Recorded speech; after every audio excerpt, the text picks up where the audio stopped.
Can I? Can I put my balls in your jaws? Balls in your jaws. Can I? Can I? Can I? I'm looking for a yellow bone, long hair star. Thick in the hips, come get in my car. So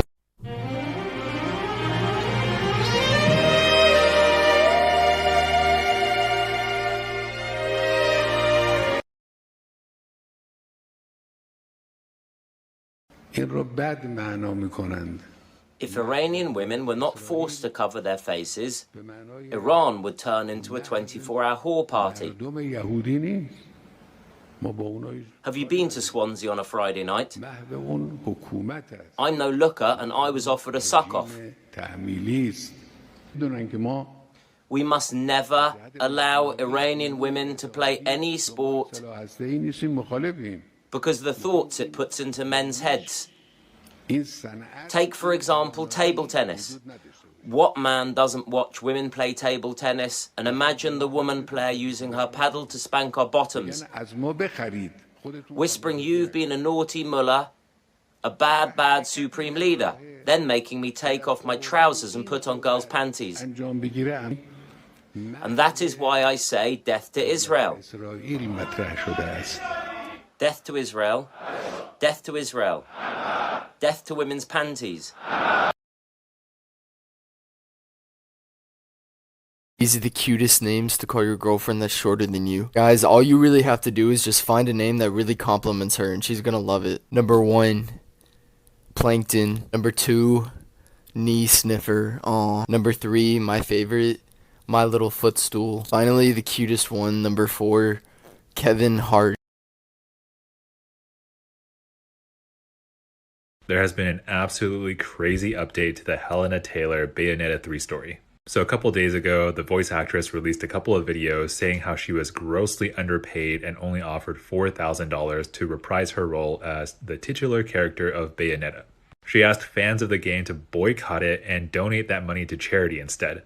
The internet flocked behind her and Nintendo was getting a bunch of crap from everyone. Well, it turns out Helena lied about how much she was offered. She was actually offered $20,000 but wanted 6 figures. She failed to mention that it was $4,000 per day over 5 total days for a total of $20,000. And that's for working 4 hours per day, so a rate of $1,000 per hour. So for some context, the typical rate for voice actors is $1,000 per day. So she was actually offered 4 times the current market rate. But instead, she countered with 20 times the usual rate and also wanted royalties in the video game, which is unheard of. After Platinum and Nintendo rejected her offer, she then went to Twitter to complain. If all of this is true, it's pretty crazy that she thought she would actually get away with this.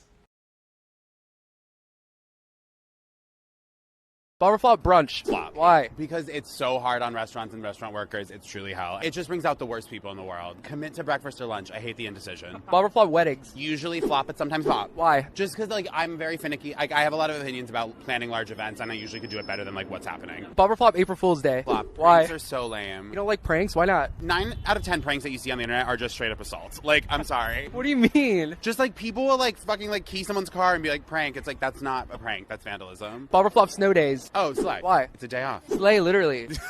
Right? I didn't even think that was good. Yeah, That was you good. did that. Barberflop Halloween. Soft bop. It can bring out some bad behavior, but it also can bring out some fun, naughty behavior. We love a costume. What do you want to be this year? Wealthy.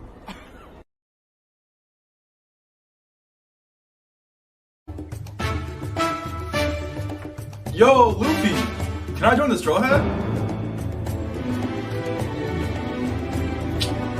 Don't no way, bro. What about now?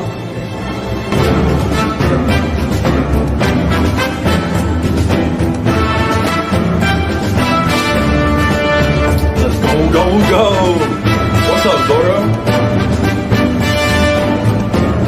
Did Mrs. Pepper from Blue's Clues cheat on her husband, Mr. Salt? Here's my analysis. It all starts in the 1997 episode Blues News, where they reveal their new baby, Paprika. This seems to be an average depiction of a mixed-race couple, including a black mother and a white father, presumably both French based on their accents. This is important. The same holds true when they reveal their second child, Cinnamon, in 2001. All seems normal until 2019, when Blue's Clues debuts the couple's newly born twins, Sage and Ginger. Fans note the difference in their appearance, notably their cork tops instead of the established shakers. Were they adopted? Perhaps. But I believe this is a case of genetics, similar to the ability of two straight-haired parents to produce a curly-haired child, and vice versa.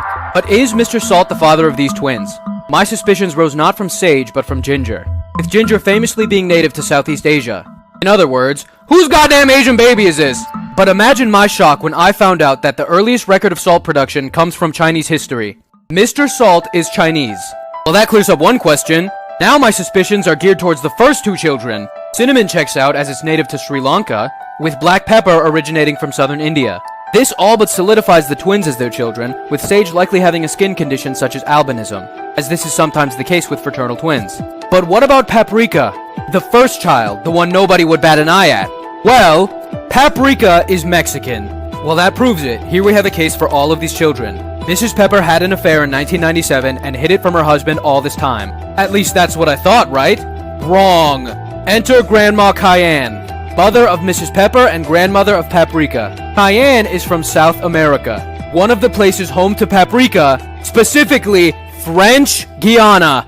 It all makes sense now. Mrs. Pepper, a beautiful Southeast Asian Latina woman, met Mr. Salt, a Chinese-French immigrant. The two bonded over their shared language and love of cooking, and have since started a loving family and been an icon for generations. This is not an ad. I am just so goddamn hyped for this new Blue's Clues movie.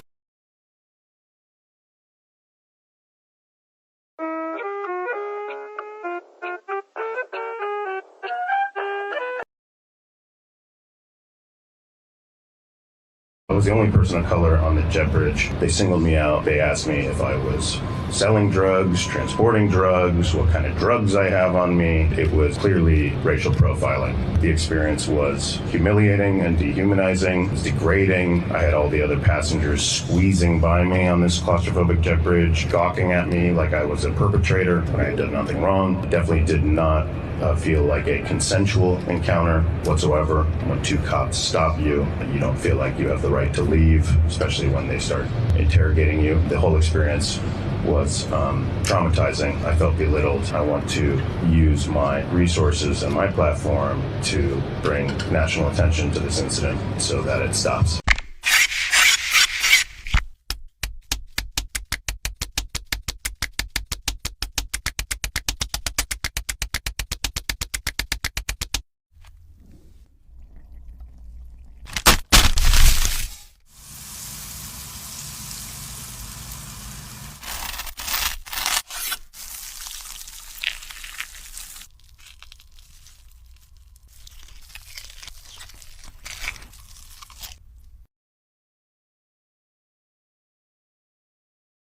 Okay, class, what's your favorite mythological creature related to a holiday?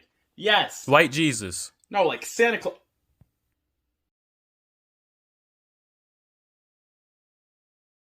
I could be brown, I could be blue, I could be violet sky, I could be hurtful, I could be purple, I could be anything you like. I could be brown, I could be blue, I could be violet sky, I could be hurtful, I could be purple, I could be anything you like. I could be brown, I could be blue, I could be violet sky, I could be hurtful, I could be purple, I could be anything you like. I could be brown, I could be blue, I could be violet sky, I could be hurtful, I could be purple, I could be anything you like. I could be brown, I could be blue, I could be violet sky, I could be hurtful, I could be purple, I could be anything you like. I could be brown, I could be blue, I could be violet sky, I could be hurtful, I could be purple, I could be anything you like. Unfortunate. They say such a shame I turned out this way, a maniac. Well, yeah, I get manic when I cause a panic, and of course I'm excited when I see you around. 'Cause my insides are red, and yours are too, and the red on my face